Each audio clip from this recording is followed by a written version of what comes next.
مقدمہ کی کامیابی کے لیے یعنی کیس وغیرہ میں اپنی جیت کے لیے یہ دعا پڑھنا ہے۔ مقدمہ کی کامیابی کے لیے روزانہ کسی بھی نماز کے بعد 133 یعنی 133 دفعہ پڑھیں۔ حق پر ہو تو پڑھیں، ناحق پڑھنے والے خود مصیبت میں گرفتار ہو سکتا ہے۔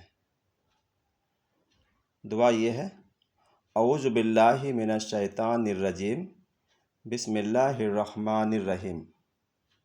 وَقُلْ جَاءَ الْحَقُّ وَزَهَقَ الْبَاطِلُ إِنَّ الْبَاطِلَ كَانَ زَهُوقًا۔